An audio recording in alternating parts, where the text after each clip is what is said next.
नमस्कार। आज बिहार विधानसभा चुनाव 2020 का दूसरा चरण है और राजधानी पटना में भी पटना वासियों ने जमकर मतदान किया है।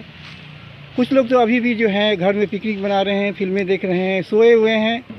जगाना भी मुश्किल है ऐसे लोगों को, क्योंकि चुनाव जो है एक महान राष्ट्रीय पर्व है। ये मौका है कि हम अच्छे और देशभक्त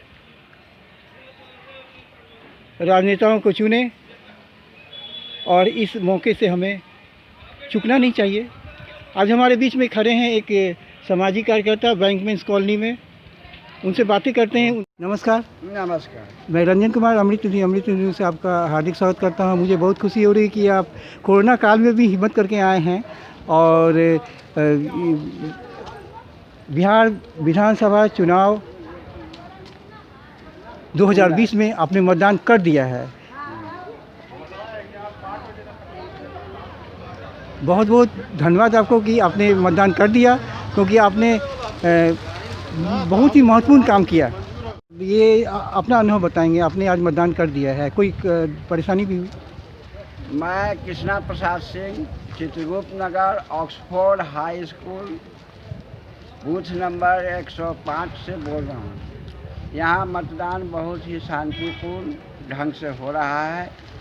सैनिटाइजर भी है, हाथ में ग्लोव्स भी है और बारी बारी से कोरोना का डिस्टेंस का पालन करते हुए मतदान हो रहा है। यह सबसे बड़ी खुशी की बात है और किसी तरह का शिकायत नहीं है। मतदान में किसी तरह का शिकायत, सभी का सहयोग मिला, जो भी यहाँ स्टाफ थे सभी का जी। सैनिटाइजर भी मिल रहा है, ग्लोव्स भी मिल रहा है और डिस्टेंस का भी पालन हो रहा है।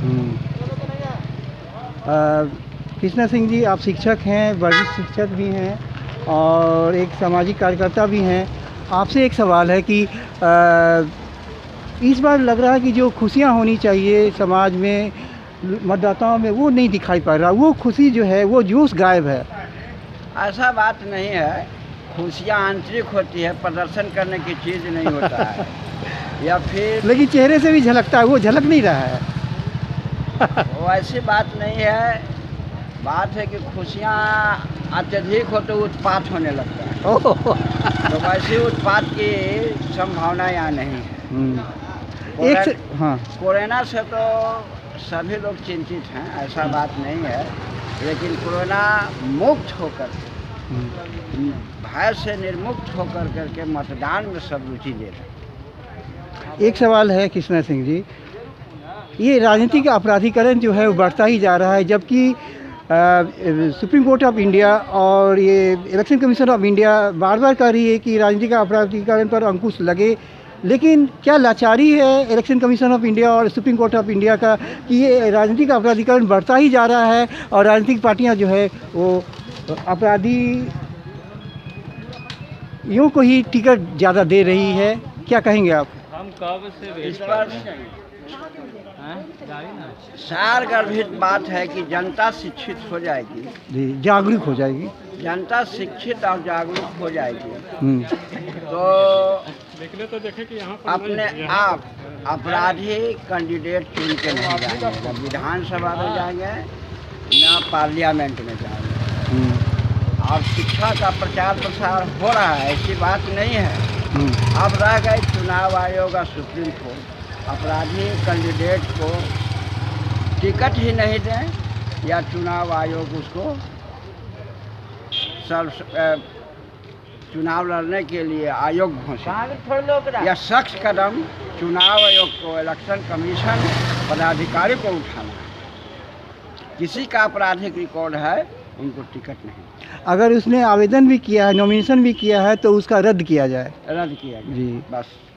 लेकिन सबसे बड़ी बात है कि हर बार वही जीत के आता है, समाज में अपराध को भी बढ़ाता है। ये नेतागण जो सुप्रीम हर एक पार्टी के नेता हैं, वे भुलावे में हैं। उनको ऐसा नहीं करना चाहिए। यदि वो ऐसा कर रहे हैं तो भुलावे में है, उसका भुक्तभोगी वो खुद बने। अगर कोई ऐसी पार्टियां जो है जो कि अत्यधिक अपराधियों को टिकट दे रही है तो उसकी उस राजनीतिक पार्टी का भी जो है वो रजिस्ट्रेशन रद्द होना चाहिए।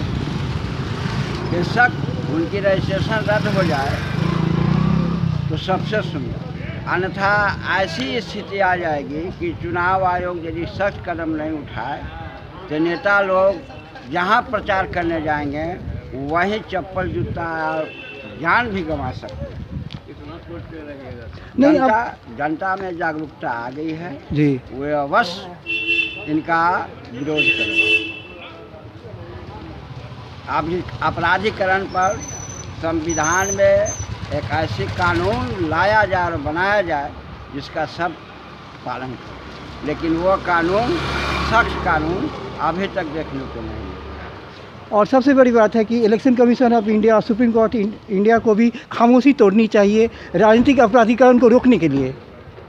ये खामोशी बहुत बर्दाश्त के लायक नहीं है, क्योंकि जनता पीड़ित है, करा रही, त्राहिमाम हो रही बड़ा है। हथकंडा चुनाव आयोग के पास है जी, किसी भी अपराधीकरण का जब मामला है तो सर्वेक्षण करके उनको घोषित कर दिया जाए, रद्द किया जाए, नॉमिनेशन रद्द कर दिया जाए। एक सवाल और है कृष्णा सिंह जी, ये अभी सुप्रीम कोर्ट ऑफ इंडिया और इलेक्शन कमीशन ऑफ इंडिया का आदेश है कि जितने अपराधी राजनेता है वो सभी अपना आपराधिक रिकॉर्ड जो है विज्ञापन निकाले, अखबार में विज्ञापन में निकाला भी गया है। आज अखबार में, आज दैनिक पटना में और प्रभात खबर में भी कुछ निकले हैं, सबसे अधिक आज अखबार में। लेकिन सबसे बड़ी बात है, जैसे लोग कहते हैं कि गंगा में स्नान करने से पाप धुल जाता है, तो क्या अखबार में विज्ञापन निकालने से अपराधियों का, राजनेताओं का क्या अपराध क्या मिट जाएगा क्या, रबड़ जैसा डिलीट हो जाएगा क्या?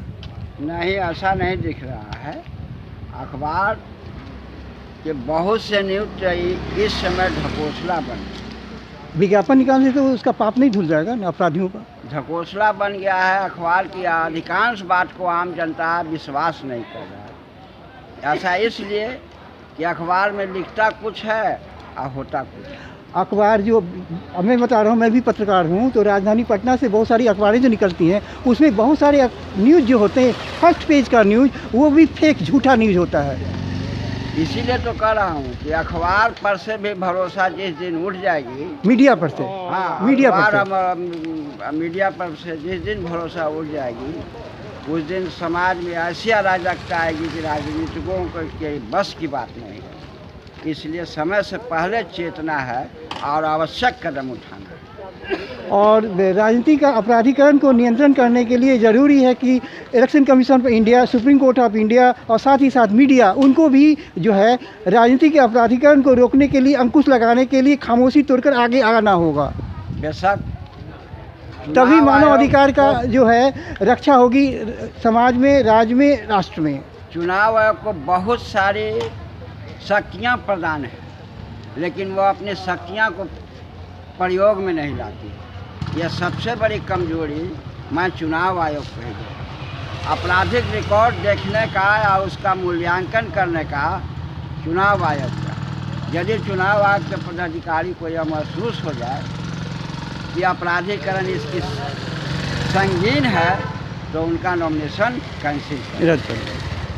बहुत बहुत धन्यवाद कृष्णा सिंह जी, आपने महत्वपूर्ण समय दिया और महत्वपूर्ण जानकारियाँ दी, और मुझे उम्मीद है कि राजनीति का अपराधीकरण के नियंत्रण के लिए हम सभी मिलकर के प्रयास जारी रखेंगे। बहुत बहुत धन्यवाद। नमस्कार। मैं रंजन कुमार, अमृतरी न्यूज़, पटना बिहार। नमस्कार, धन्यवाद।